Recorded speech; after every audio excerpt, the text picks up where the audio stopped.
Des grandes lectures aujourd'hui, et encore c'est pas tout, parce que en fait aujourd'hui on s'arrête sur la portion de ce livre de la Genèse qui va du chapitre 40 au chapitre 42. Donc on a lu les chapitres 41 et 42, mais on a sauté un chapitre, le chapitre 40. Peut-être que vous avez, si vous avez suivi avec nous ce récit, cette histoire de la Genèse, depuis un moment, vous avez peut-être remarqué ou pas vu les liens. Et donc c'est parce qu'on a sauté ce chapitre 40, mais on va revenir dessus et s'y arrêter. Voilà, je suis ravi. Je suis Valentin, pardon, pour ceux qui ne me connaissent pas, un des deux responsables, pasteurs de cette église. Rima Hassan, qui revient en héros place de la République à Paris. Oui, je commence avec des sujets qui ne sont pas évidents. Philippe Devilliers, qui fait des records d'audience sur Europe 1, après les records de son parc du Puy du Fou. Cyril Hanouna, qui déjoue les pronostics de l'Arcom, fait des records d'audience. Sera-t-il un candidat au présidentiel? Les présidentielles en 2027, des personnalités fortes présentes qui montent de chaque côté sur le théâtre de ce monde. Trump, Musk, Poutine, Zelensky, Israël, l'Iran, la Palestine. Tous ces gens ou ces pays se partagent la une des journaux. Et puis si on veut être un peu plus léger, l'UBB, l'Union Bordeaux-Bègles, club de rugby de Bordeaux, qui revient en maître de la Coupe d'Europe, sur le toit de l'Europe. Le PSG, club de France, côté ballon rond, qui revient pour la première fois victorieuse aussi de la Coupe d'Europe, qui gagne une Ligue des Champions. Sinner et Alcaraz, qui font une finale historique à Roland-Garros. Bref, on peut les citer, tous ceux-là se partagent la une des journaux et de l'actualité. On pourrait rajouter Ethan Hunt, alias Tom Cruise, qui perce les écrans, partage le génie du cinéma avec Brad Pitt en F1. Pourquoi je vous dis tout cela? Plus sérieusement, parce que vous voyez qu'il y en a des sujets. Et je pense qu'on est tous dans la question et dans l'attente de se dire quelle va être la prochaine révélation? Quel va être le prochain coup d'éclat qui va non seulement être à la une des journaux, qui va occuper nos smartphones, qui va nous occuper dès notre réveil ou nous occuper tard le soir, nous bombarder de notifications, qui va être partagé et reposté sur les réseaux sociaux. On est dans une attente insoutenable dans ce monde, et encore plus à l'ère des réseaux sociaux, de l'attente insoutenable de qu'est-ce qui va se passer. Qu'est-ce qui va se passer dans le théâtre de ce monde qui va nous occuper? Quelque chose qui nous surprenne, quelque chose qui sorte du lot, ou quelqu'un qui sorte du lot, qui nous surprenne. Peut-être quelqu'un qui va enfin nous satisfaire pour de vrai, nous rassasier. Quelque chose de vraiment bien, vraiment inconnu, de vraiment surprenant, mais enfin de vraiment bien et satisfaisant. Et là, souvent, on est bien déçu, n'est-ce pas? Et on pourrait se poser la question, et c'est la question que je vous pose ce matin. Et Dieu dans tout ça? Est-ce que dans le théâtre de ce monde, on n'est pas dans l'attente, ou est-ce qu'on est blasé en se disant que ça n'arrivera pas? Est-ce qu'on est dans l'attente d'un coup d'éclat de la part de Dieu lui-même? Tant de choses se passent. Et où est Dieu? Est-ce que lui va nous surprendre? Est-ce que lui va intervenir sur cette toile de fond, parfois bien sombre? Est-ce que lui va intervenir dans ce monde qui part, pardonnez-moi, un petit peu en vrille? Et je pense que c'est un peu la réponse que l'on a ce matin. Et c'est ce que j'aimerais qu'on regarde tous ensemble. C'est de voir dans le théâtre de ce monde, dans le théâtre des nations, un Dieu qui vient se révéler et qui vient révéler son plan de bonheur en utilisant son serviteur. On a dans le théâtre de ce monde un Dieu qui révèle, qui se révèle et qui révèle un plan de bonheur en utilisant son serviteur. On va voir ça en 3 parties qui suivent à peu près les 3 chapitres qui nous occupent. On va voir un Dieu qui se révèle d'abord, même si on va faire des allers-retours. Un Dieu qui se révèle, puis un Dieu qui relève, et finalement un Dieu qui reprend, et on le verra plus rapidement à la fin pour finir. Un Dieu qui se révèle, un Dieu qui révèle, un Dieu qui relève, et un Dieu qui reprend. Alors accrochez-vous et je vous invite à prendre les chapitres 40 et 41, on va commencer avec cela et on va faire un peu des allers-retours entre ces 2 chapitres par moment. Donc si vous pouvez l'avoir avec vous, Bible sous les yeux, ce sera parfait. Donc le chapitre 40, c'est ce qu'on n'a pas lu, mais on va s'y arrêter, et 41, on a lu tout à l'heure. Et donc ce à quoi on a affaire, et ce que j'aimerais qu'on voit ce matin, c'est qu'on a affaire à un Dieu, le Dieu de la Bible, qui est un Dieu qui se révèle. Qui se révèle. Regardez le chapitre 40 avec moi et prenez au verset 5. Et on lit ceci. Une même nuit, le responsable des boissons et le boulanger du roi d'Égypte, qui était enfermé dans la prison, firent tous les deux un rêve. Chacun le sien avec son explication propre.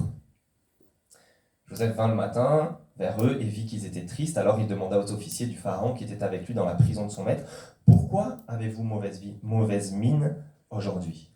Ils lui répondirent, « Nous avons fait un rêve et il n'y a personne pour l'expliquer. » Si vous êtes là depuis un moment, en fait, dans ce cycle, cette fin de livre de la Genèse et cette histoire où on s'arrête sur Joseph en particulier, on est dans une série de rêves, mais pas n'importe lesquels, on rêve tous, mais une série de rêves bien particuliers.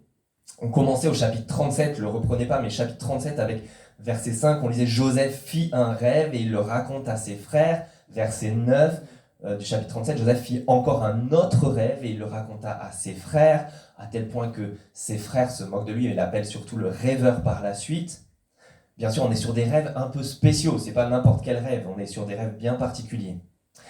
Et on a maintenant cette histoire avec deux personnes en prison qui font un rêve particulier, avec une explication propre, mais qui ne comprennent pas. Et puis dans la suite, et c'est là, on arrive au chapitre 41 que vous avez lu tout à l'heure, au bout de 2 ans, le Pharaon fit un rêve, lui aussi, dans lequel il se tient près du feu. Verset 5, il se rendort et fait un second rêve, avec 7 épis, etc.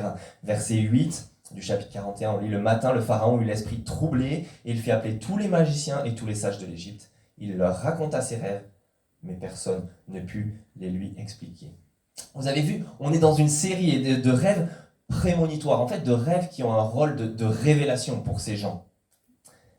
Et ce qu'on apprend, c'est qu'il s'agit en réalité d'une révélation de la part de Dieu. Déjà avec le chapitre 40, responsable des boissons, le boulanger en prison, voici ce que dit Joseph à la fin du verset 8 du chapitre 40. Joseph leur dit, « N'est-ce pas à Dieu qu'appartiennent les explications ? Racontez-moi donc ce rêve. » Mais encore plus clair avec le Pharaon. Regardez maintenant chapitre 41, versets 14 à 16. Le Pharaon fit appeler Joseph. On s'empressa de le faire sortir de prison. Il se rasa, changea de vêtements, se rendit vers le Pharaon.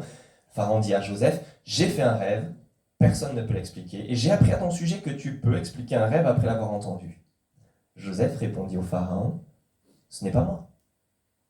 C'est Dieu qui donnera une réponse favorable au Pharaon. » Alors Pharaon lui raconte son rêve, et regardez verset 25.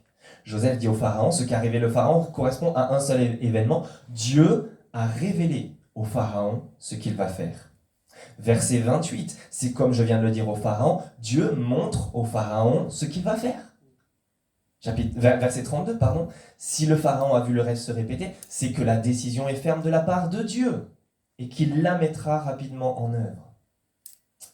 Ensuite, Joseph propose un plan en réaction. Et regardez Pharaon, versets 38 et 39. Le Pharaon dit à ses serviteurs, « Pouvons-nous trouver un homme tel que celui-ci qui a en lui l'Esprit de Dieu ?»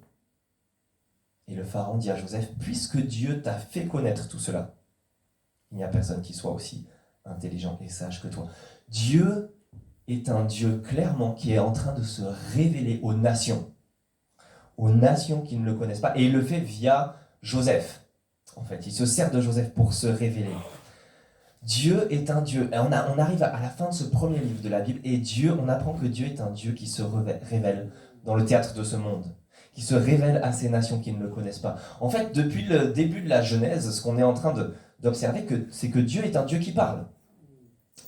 Comment commence ce monde et le livre de la Genèse, chapitre 1, Dieu dit que la lumière soit. Dieu dit qu'il y ait. Dieu dit qu'il y ait. Et c'est un refrain. Dieu est en train, dans ce monde, de faire entendre sa voix de manière audible, bien forte. Malheureusement, on a vu dans la suite que l'être humain est chassé loin de la présence de Dieu. Il n'aura plus accès à ce Dieu à cause de sa faute, à cause de son péché. Il n'aura plus accès à cette parole audible et claire. Bien que un petit canal radio, on pourrait dire, traverse l'humanité par une branche de la descendance et des descendances humaines. Une branche, on découvre au tout début la Genèse, on avait découvert ça, fait appel à l'Éternel, ou plutôt proclame le nom de l'Éternel. On fait encore entendre la voix, la parole de l'Éternel par la lignée de Seth, qui remplace Abel, tué dès le début de la Bible.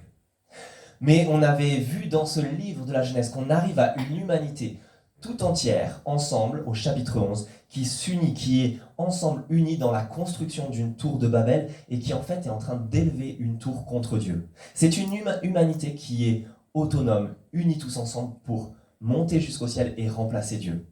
Une humanité qui se ligue pour évacuer Dieu de son existence, être autosuffisante et prendre sa place, en quelque sorte, sur le trône des cieux. Mais dans ce chapitre, si vous vous souvenez, pour ceux qui étaient là, au chapitre 11, on avait appris qu'il y a une énorme ironie dans ce qu'on appelle la tour de Babel. Pourquoi ? Parce que ce nom même est une ironie pour se moquer de ces personnes, parce que Dieu brouille le langage. C'est là, à la tour de Babel, que Dieu brouille le langage et que diverses langues apparaissent. Mais c'est ça le nom de Babel qui se moque de ça. C'est le nom de Babel qui se moque de ces voix humaines qui disent blabla et qui ne se comprennent pas. Parce qu'ils sont brouillés entre eux. Ils n'entendent pas la voix de Dieu, ils ne comprennent pas la voix de Dieu et ils ne comprennent même plus la voix les uns des autres, d'où l'échec de leur projet. Ce sont des nations, des peuples tout entières qui se répandent sur la surface de la terre et qui sont brouillés avec Dieu et entre elles. Ça, c'est l'histoire. Les voix à la radio sont toutes en train de grésiller. On ne capte rien. Les chaînes ne sont pas en clair. Et c'est à ce moment-là, chapitre 12, juste après, que Dieu parle à nouveau, comme il avait fait en Genèse 1. À ce moment-là, Dieu fait entendre sa voix envers un homme en particulier et sa famille par la suite. Abraham, va dans le pays que je te montrerai, lui dit Dieu, et deviens une bénédiction pour toutes les familles de la terre, pour toutes ces nations brouillées. Dieu est en train d'être un Dieu qui parle de nouveau en clair, qui se fait entendre à un homme et une famille bien particulière. Abraham, Isaac, Jacob, qui devient Israël, jusqu'à maintenant Joseph. Et c'est ça l'histoire. Vous avez remarqué que, en fait, chapitre 37, pour ceux qui étaient là, pour Joseph et sa famille, quand il y a l'histoire de rêve, il n'y a pas de problème d'explication. Dieu parle et on le comprend très bien. Parce que dans cette famille, on est en bon terme avec Dieu. Pas de problème de compréhension des rêves. Par contre, vous avez vu pour le boulanger et le responsable des boissons, on ne comprend rien.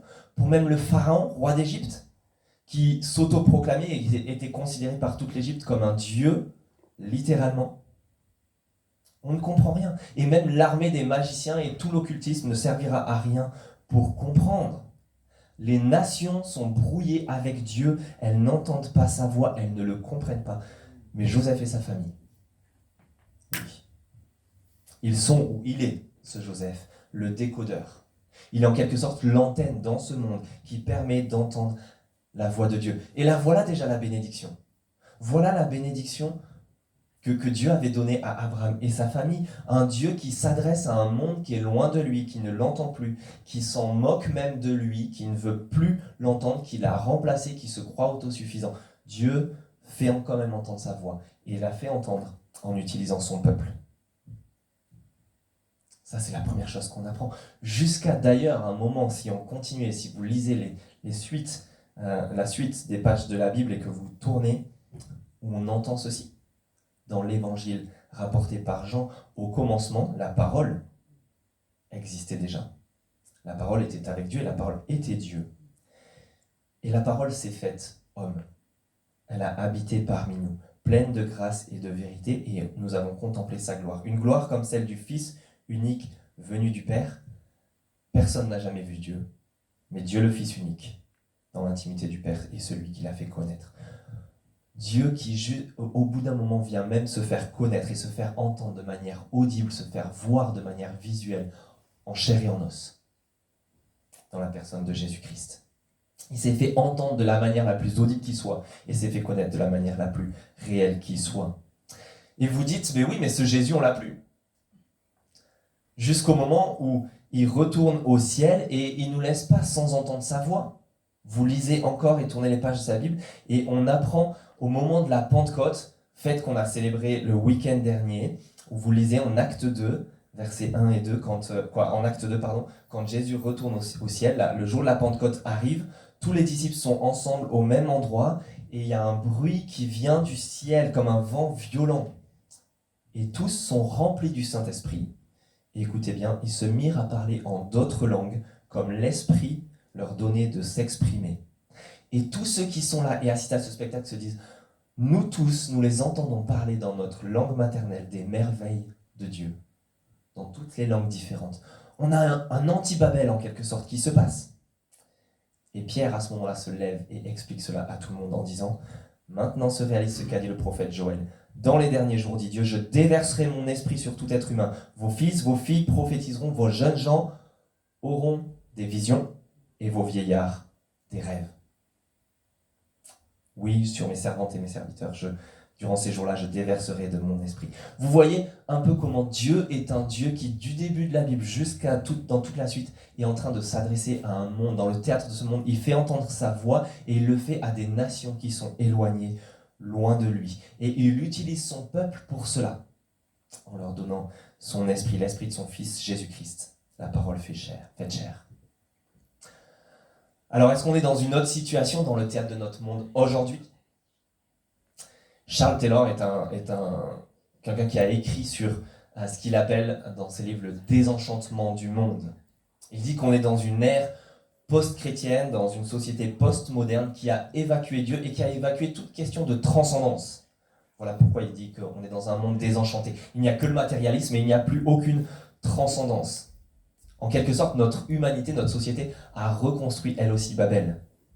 On a développé un humanisme autonome qui nous suffit et on se passe de Dieu.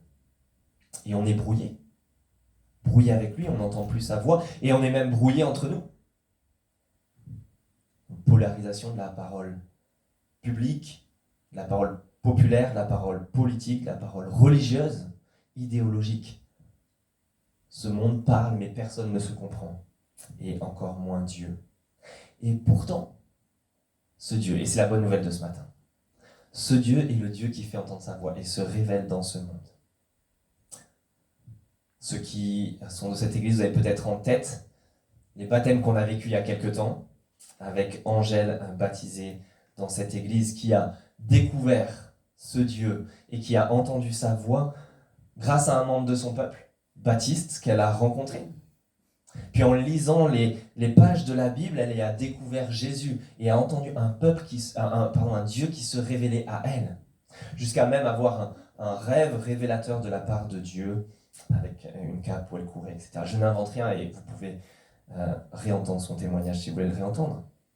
Mais c'est le cas d'un grand nombre de musulmans aussi qui affirment avoir des rêves où ils rencontrent Jésus-Christ, qui leur révèle qu'il est le Dieu véritable et qui se tournent vers lui. J'en connais personnellement. C'est le cas d'un jeune étudiant bordelais qui se trouvait dans le RER à Paris, en présence ou pas loin d'un de mes amis pasteurs à Paris, et lorsqu'il a entendu dire qu'il était pasteur, et aller lui parler, j'ai juste eu le retour de leur conversation, et aller lui parler en lui disant qu'il voulait en savoir plus parce que il est étudiant et il dit en réfléchissant beaucoup à quel point il est déçu par l'athéisme. Pour lui, ça ne tient pas la route, ça semble faux, ça sonne creux et ça l'a déçu. Il a commencé, avant même de rencontrer ce pasteur dans le RER, il a commencé à prendre une Bible, à l'acheter, à lire le début de la Genèse et à lire les pages et à se dire ça semble plus réel, plus vrai. Ces histoires sont légion. Qui que l'on soit, que l'on le connaisse un peu, beaucoup, passionnément, ce Dieu est un Dieu qui se révèle dans le théâtre de notre monde, qui n'est pas aux abonnés absents. Il veut nous en dire long sur lui, sur son plan, sur notre vie, sur ce qui nous attend. En fait, sur son histoire et la tienne. Et avant qu'on regarde ce qu'il veut nous dire plus précisément, j'aimerais juste nous dire, si tu es un membre de son peuple ce matin, comme Joseph, j'aimerais juste nous encourager à ne pas nous taire, comme Joseph l'a fait, à affirmer et à dire et à croire et à être même fier haut et fort que ce Dieu se fait entendre et il utilise les membres de son peuple. Nous sommes en quelque sorte les antennes par lesquels Dieu va se faire entendre à un monde loin de lui, à un monde brouillé avec lui. Et donc, si vous êtes à l'E-Cube ce matin, bienvenue, vous êtes au bon endroit normalement pour capter bien ce Dieu, en tout cas je l'espère. Alors qu'est-ce que ce Dieu a à nous dire plus précisément? Donc c'est un Dieu qui se révèle, mais qui révèle quoi? Et ça nous amène à notre deuxième partie, c'est un Dieu qui relève. Regardez encore le chapitre 40, puisqu'on ne l'a pas lu avec moi. Regardez ce que ce Dieu révèle, et ça va nous en dire long pour nos vies, à nous aussi. À partir du verset 9, regardez à partir du verset 9. Le grand responsable des boissons raconta son rêve à Joseph, et lui dit, dans mon rêve, il y avait un cep de vigne devant moi, ce cep portait 3 sarments. Quand il a bourgeonné, sa fleur s'est développée, et ses grappes ont donné des raisins mûrs. La coupe du pharaon était dans ma main, j'ai pris les raisins, je les ai pressés dans la coupe du pharaon, et j'ai mis la coupe dans la main du pharaon. Joseph lui dit, voici l'explication. Les 3 sarments représentent 3 jours. Encore 3 jours et le pharaon t'élèvera bien haut et te rétablira dans tes fonctions. Tu mettras la coupe dans la main du pharaon comme tu en avais l'habitude lorsque tu étais son responsable des boissons. Cependant, souviens-toi de moi quand tu seras heureux et fais preuve de bonté envers moi. Parle en ma faveur au pharaon et fais-moi sortir de cette maison. En effet, j'étais arraché au pays des Hébreux et même ici, je n'ai rien fait qui mérite la prison. Voyant que Joseph avait donné une explication favorable, le chef des boulangers dit « Dans mon rêve, il y avait aussi 3 corbeilles de pain blanc sur ma tête. Dans la corbeille supérieure, il y avait des plats cuits au four de toutes sortes pour le pharaon, et les oiseaux les mangeaient dans la corbeille au-dessus de ma tête. » Joseph répondit « Voici l'explication. Les 3 corbeilles représentent 3 jours. Encore 3 jours, et le pharaon t'élèvera bien trop haut pour toi. Il te fera pendre à un bois, et les oiseaux mangeront ton corps. » 3 jours plus tard, le jour de son anniversaire, le pharaon organisa un festin pour tous ses serviteurs et il éleva bien haut le grand responsable des boissons ainsi que le chef des boulangers au milieu de ses serviteurs. Il rétablit le grand responsable des boissons dans ses fonctions pour qu'il mette la coupe dans la main du pharaon, mais il fit pendre le chef des boulangers conformément à l'explication que Joseph leur avait donnée. Le grand responsable des boissons ne se souvint pas de Joseph. Il l'oublia. Est-ce que vous avez vu ces 2 destinées en quelque sorte? Et ces 2 destinées sont comme un microcosme de la vie de Joseph lui-même et de son avenir, on va en parler, récapituler, mais aussi un microcosme des 2 destinées qui sont possibles pour tous. Vous avez sûrement remarqué, en fait, ces 2 personnes, responsables des boissons et de la nourriture, du pain, du boulanger, sont mis en relation. Déjà, les 2 sont des responsables de la nourriture, du pain d'un côté, du vin de l'autre pour Pharaon. À chaque fois, il est question de 3 dans les rêves et dans l'explication, il est question de 3 jours. Et dans 3 jours, il se passe quelque chose. Et puis, les 2 sont élevés. Vous avez vu comment c'est mis en parallèle? Les 2 sont élevés bien haut. Un dans ses fonctions, en étant le grand responsable du Pharaon à nouveau, l'autre dans la mort, sur un bois pendu. Et voilà ce que Dieu veut révéler, je pense, à nous tous. Et c'est solennel. 2 destinées sont possibles. L'élévation pour eux dans 3 jours, l'élévation dans la vie et la bénédiction pour l'un, et dans la malédiction et la mort pour l'autre. Et en fait, ce langage est repris dans ce livre de Moïse, de la Genèse, mais dans tous les livres de Moïse, le Pentateuque, jusqu'au dernier qui est le Deutéronome, que le peuple reçoit avant d'entrer dans le pays promis. Voici ce qu'ils entendent. Un refrain répété qui dit « J'ai mis devant toi la vie et la mort, la bénédiction et la malédiction.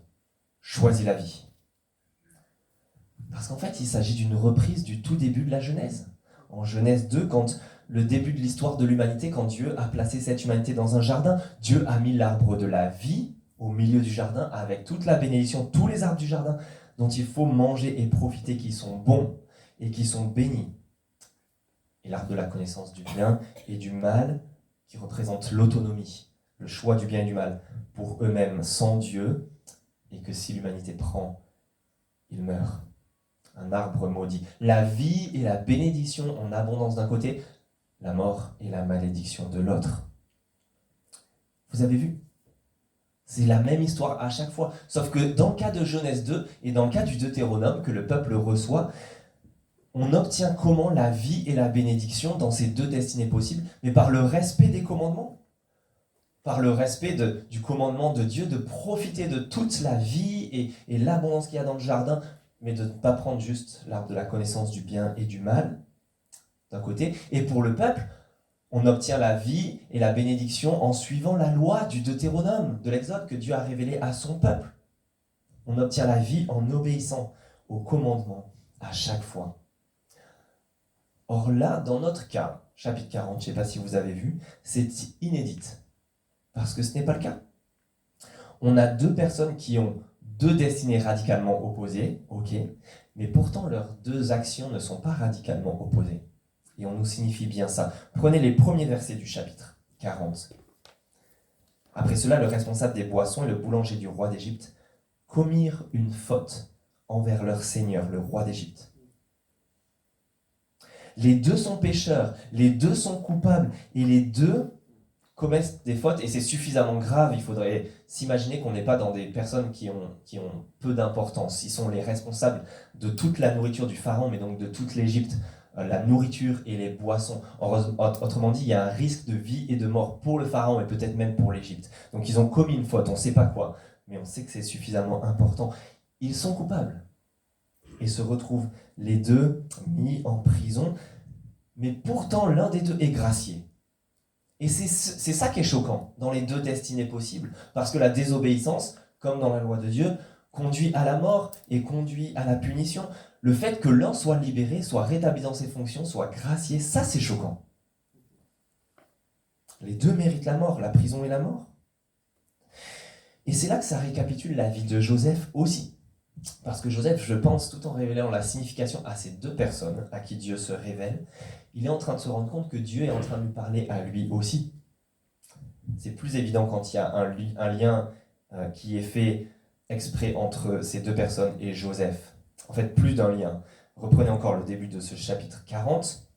Donc les deux commirent une faute envers leur seigneur, le roi d'Égypte, et le pharaon fut irrité contre ces deux officiers. Et maintenant, prenez juste quelques lignes avant, dans le chapitre 39, c'était la dernière fois, et prenez le verset 19 et 20. On avait lu ce récit où on entendait ceci, en entendant les affirmations de sa femme qui lui disait « Voilà ce que m'a fait ton esclave ». Le maître, ou littéralement le seigneur de Joseph, fut enflammé de colère.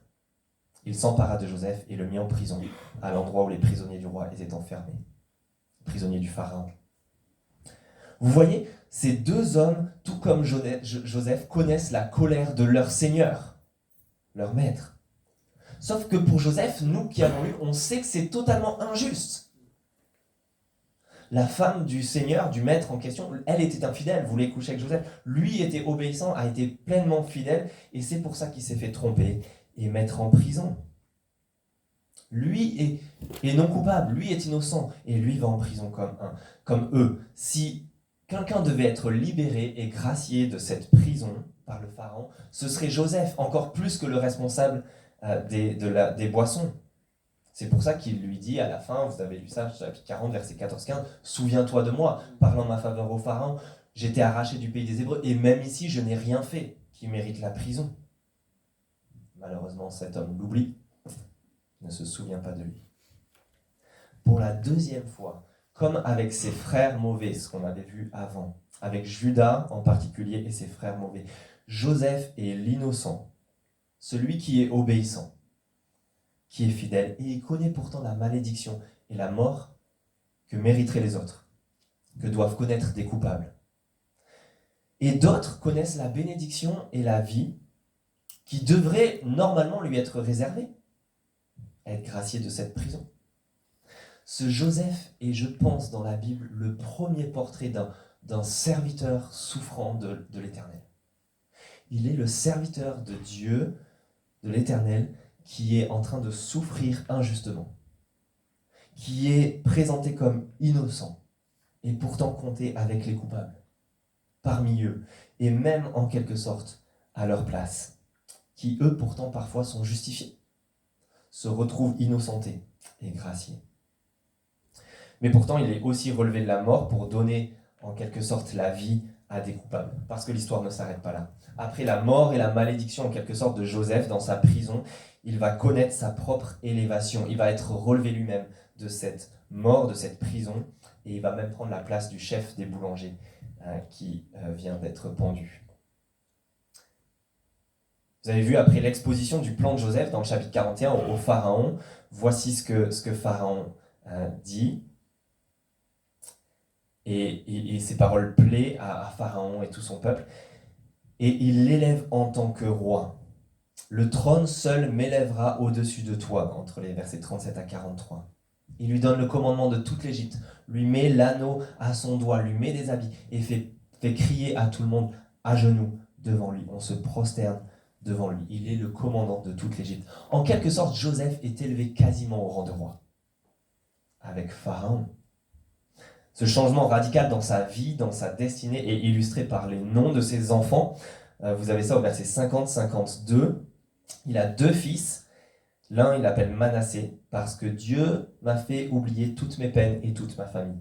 Dieu m'a consolé de toutes mes peines et toute ma famille. Et le second, Éphraïm, car Dieu m'a donné des enfants dans le pays de mon malheur. Dieu l'a consolé, lui a fait oublier sa souffrance passée. Un changement radical de destinée. Et 2, Dieu l'a fait fructifier. Littéralement, c'est ce qu'il dit. Avoir des enfants, avoir du fruit, en fait, de la production, de l'abondance même. Il est non seulement élevé, mais en plus dans sa propre vie, mais il devient celui qui pourvoit en ressources de pain, à la place du chef des boulangers, plus là d'ailleurs. Il pourvoit en pain de manière impressionnante pour tout le monde. Donc vous vous souvenez de ça à la lecture. Il y a 7 années de fertilité, verset 47, la terre rapporte abondamment, et Joseph rassemble tous les produits de ces 7 années en Égypte. Il entrepose des vivres dans les villes, en mettant à l'intérieur de chaque ville les produits des campagnes environnantes. Joseph amasse du blé comme le sable de la mer, en quantité si considérable qu'on cesse de compter, parce qu'il n'y avait plus de nombre. On ne peut même plus compter. On ne connaît pas les nombres, on n'a pas inventé les nombres pour compter cette abondance-là. Vous voyez cette abondance ?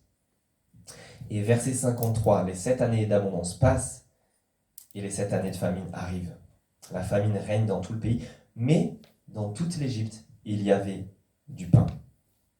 Et quand toute l'Égypte commença aussi à avoir faim, le peuple cria au Pharaon pour avoir du pain, qui leur dit « Allez voir Joseph et faites tout ce qu'il vous dira. » Joseph ouvre tous les centres d'approvisionnement et vend du blé aux Égyptiens. Et on arrive de tous les pays en Égypte pour acheter du blé à Joseph, du pain en quelque sorte, car la famine était forte. Joseph, c'est celui qui a amassé en abondance pour pourvoir aux besoins de ceux qui en manquent, de ceux qui manquent cruellement, de tout. Ce Joseph est le serviteur de l'Éternel maintenant pour contrecarrer le problème de la famine, mais donc le problème de départ, pareil, de tout ce livre de la Genèse et de toute l'histoire de notre humanité. Pourquoi il est là pour combler au manque qui est dû à des nations, des familles de la terre pécheresses, désobéissantes, depuis Genèse 3 jusque dans le Deutéronome et toute la suite. Pourquoi ? Quel est le problème en Genèse 3, au tout début de la Bible ? La désobéissance, le péché, la transgression, l'éloignement spirituel de Dieu. Et quelle est la conséquence de ça ? C'est avec peine que le sol maintenant, qui est maudit, te donnera sa nourriture. Le sol est maudit, et c'est avec peine qu'on tirera sa nourriture, avec de la douleur à la sueur de son front. Qu'est-ce qui se passe ici ? Cette malédiction est visible, il y a la famine, terrible, qui gagne toute la terre. La peine et la douleur pour tous les peuples. C'est un jugement originel en quelque sorte qui est généralisé sur toute la terre. Mais comme au moment du déluge, premier jugement qu'il y avait déjà eu sur toute la terre, on a un plan de salut, mis en œuvre par un homme qui met en boîte, qui met dans des réserves, qui place des provisions avec la sagesse que Dieu lui a donnée pour pourvoir à un salut, pour sauver un grand peuple. Et non seulement une famille, comme au moment du déluge, 8 personnes, mais plus encore pour sauver maintenant toutes les familles de la terre. On a plus précisément l'accomplissement de ce qu'on a vu avec cet appel d'Abraham, une famille enfin qui est bénie pour devenir une bénédiction pour toutes les familles de la terre. Cette descendance, comme on l'a vu dans toute l'histoire de cette famille qui devait avoir des rois, ça y est, on y arrive. Un roi qui est haut placé pour devenir une bénédiction pour toute la terre, qui rassemble tous les peuples dispersés à Babel, qui viennent vers lui et qui leur donne la nourriture. Il est le roi de la famille d'Abraham, qui bénit les autres familles de la terre. Il est le descendant d'Ève, qui vient résoudre le problème de notre humanité, le problème de la chute. Les amis, on a mieux que ce Joseph, qui est le premier portrait de quelqu'un que Dieu utilise pour bénir. On a mieux que Joseph. Si vous lisez toujours dans l'évangile de Jean au chapitre 12, écoutez ceci. Jésus parle à ceux qui sont autour de lui. Il dit « L'heure où le Fils de l'homme va être élevé dans la gloire est venue. » Entendez, sur le bois d'une croix, élevé dans la gloire. Et il leur dit « En vérité, je vous dis, si le grain de blé tombé en terre ne meurt pas, il reste seul. Mais s'il meurt, il porte beaucoup de fruits. Et moi, quand j'aurai été élevé de la terre, j'attirerai tous les hommes à moi. » Et par ces paroles, nous dit Jean, il indiquait de quelle mort il allait mourir. Vous voyez, Jésus, c'est ce nouveau serviteur qui est élevé en gloire, élevé en fait sur le bois d'une croix, et qui par sa mort vient pourvoir à une nourriture abondante, vient rassasier. Il connaît la mort et la malédiction sur un bois, élevé sur un bois, pour venir offrir la vie et la bénédiction à tous les peuples de la terre qui viennent vers lui, qui veulent être rassasiés, qui veulent être satisfaits. Et c'est la seule alternative qui nous est proposée, en tout cas la seule qu'on veut vraiment et dont on a tant besoin. Parce que tout comme les deux responsables, on a nous aussi ce que ces deux destinées possibles au bout de notre chemin. La vie ou la mort, la bénédiction ou la malédiction. Et malheureusement, c'est la mort et la malédiction qui nous attendent tous par défaut. Parce qu'on a tous péché. On est tous privés de la gloire de Dieu, tous loin de lui. Heureusement, il y a ce Fils parfait qui nous fait profiter de sa perfection, sa justice et sa paix, qui lui peut nous bénir, le Fils béni qui nous bénit, ce Jésus. Et j'aimerais tout de même, avant de passer à la fin, nous dire que si nous allons à lui, comme il nous le propose, j'aimerais quand même nous prévenir que notre vie va ressembler à la sienne, et donc un petit peu à celle de Joseph aussi. Une vie à l'image de ce serviteur Jésus, à l'image de ce serviteur Joseph. Élevé, oui, mais élevé dans la souffrance dans un premier temps. En fait, Jésus, quand il parle de son élévation, rajoute ces paroles. Si quelqu'un aime sa vie, il la perdra, et celui qui déteste sa vie dans ce monde la conservera pour la vie éternelle. Si quelqu'un me sert, qu'il me suive, et là où je suis, entendez ce grain de blé dans la terre, dans la mort, là aussi sera mon serviteur. Si quelqu'un me sert, le Père l'honorera. Jésus est en train de nous dire, nous allons avoir le même schéma de vie à la suite de Christ. Pas un bonheur humain immédiat, pas une prospérité instantanée, pas l'accomplissement personnel de suite. Oui, toutes ces choses sont promises par Dieu. En fait, c'est la fin de notre histoire, si nous suivons Jésus-Christ.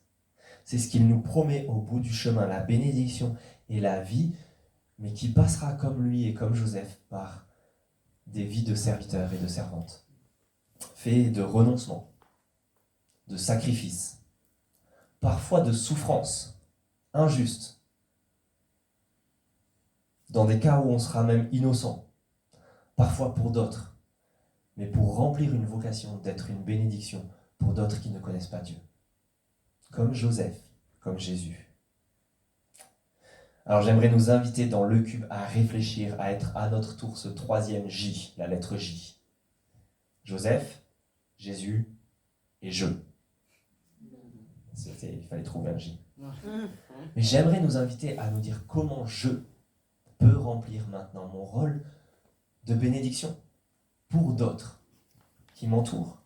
Comment, en tant que membre du peuple de Dieu, je peux être à mon tour ce serviteur, cette servante de l'Éternel, en acceptant la souffrance et le rejet parfois, en vivant le renoncement à moi-même, la trahison peut-être ou la moquerie et peut-être le mépris injuste de personnes qui m'entourent, mais pour que d'autres ne serait-ce que quelques personnes, voire un grand nombre, viennent vers ce serviteur à la croix, ce Jésus, qui lui a été maudit pour en bénir d'autres.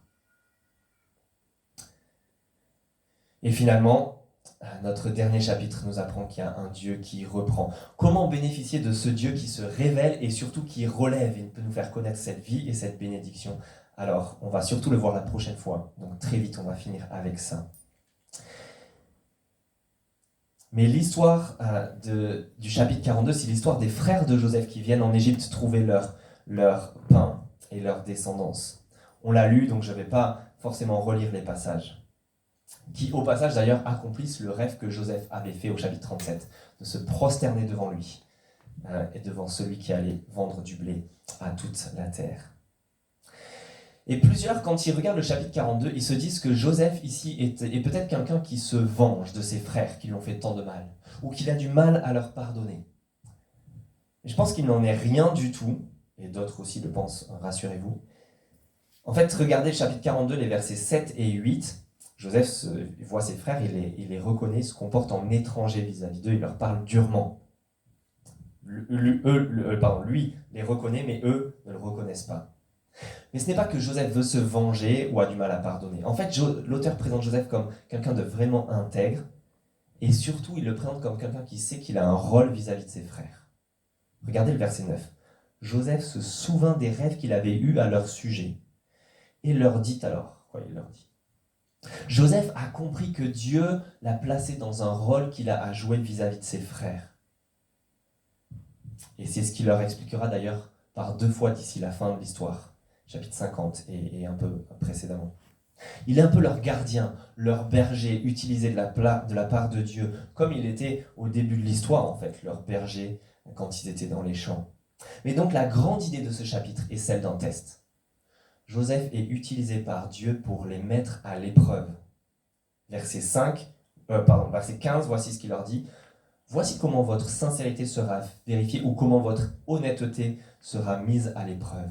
Et donc tout est fait dans son plan pour tester et pour venir tester leur conscience, leur honnêteté. Et c'est là que plusieurs liens sont faits entre eux et ce que Joseph leur prescrit maintenant et leur comportement vis-à-vis de Joseph qu'ils ont eu 20 ans auparavant. Versets 9 et 12, il leur dit « Vous êtes des espions ».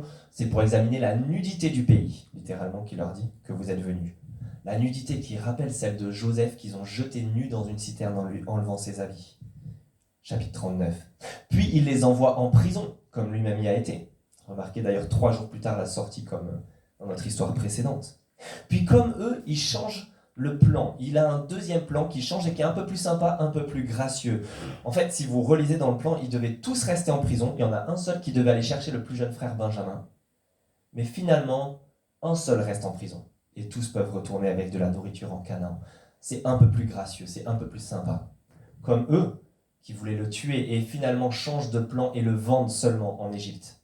Et le font mourir d'une autre manière, plus cool. Puis il y a la question du lien entre un fils, un frère qui est laissé pour mort. Vous avez vu, il y a Siméon qui reste en prison là, et pour chercher Benjamin. Et il y a un lien qui est fait là parce que les deux sont les deuxièmes fils des 2 femmes de Jacob. Donc, il y en a un, c'est le deuxième fils de Léa, et l'autre, c'est le deuxième fils de Rachel. Et Joseph sait très bien que cette famille est profondément, de 12 frères, est profondément divisée sur la question en fonction de si on est fils de Léa ou fils de Rachel, Joseph et Benjamin. C'est pour ça que ses frères le haïssaient d'ailleurs.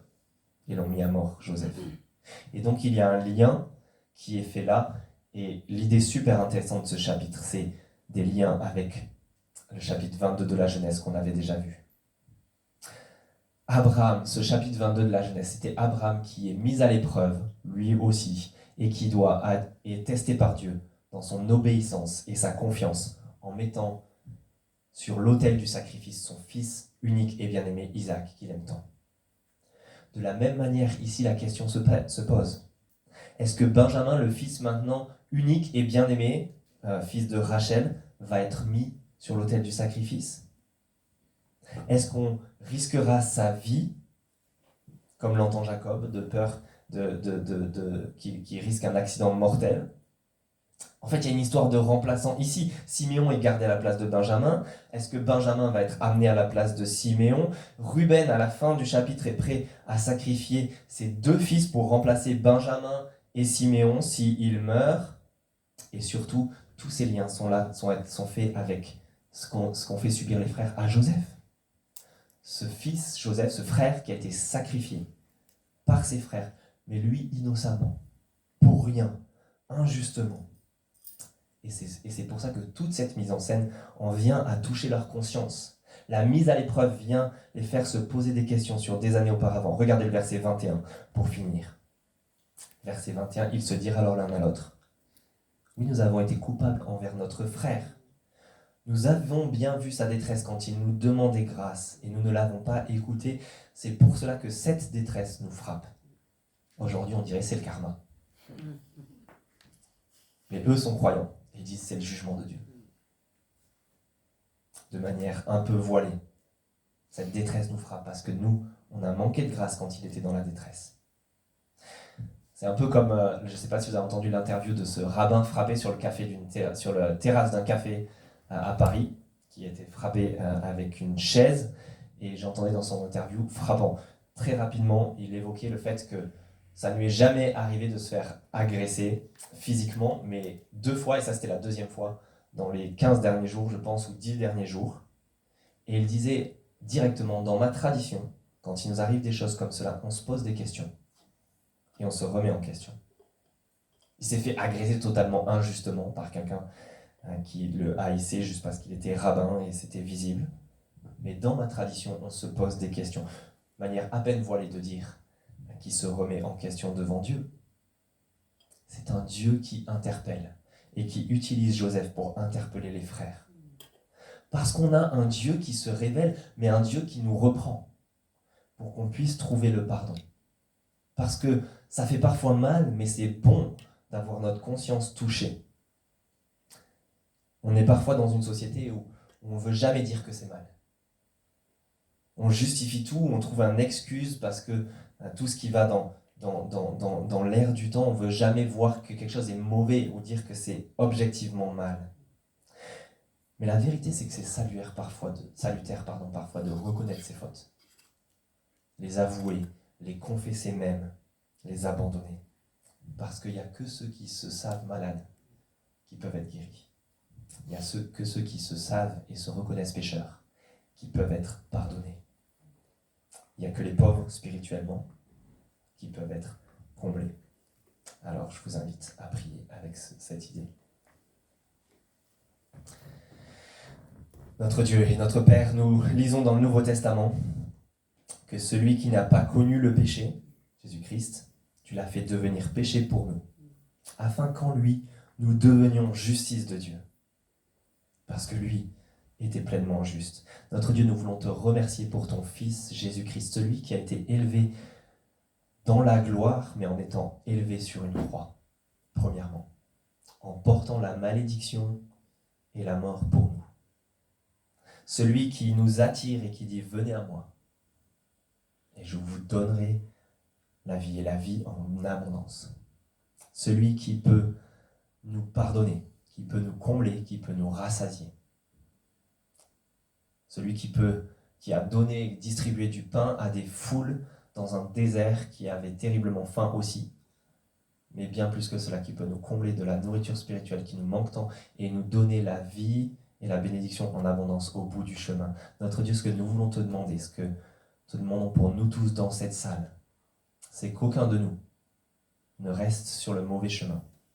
Merci parce que tu es un Dieu qui se révèle, un Dieu qui nous révèle même notre destinée, en nous reprenant, parce que tu veux nous relever, nous élever et nous faire partager la gloire de ton Fils Jésus-Christ, de façon totalement gracieuse et imméritée, juste par bonté d'âme.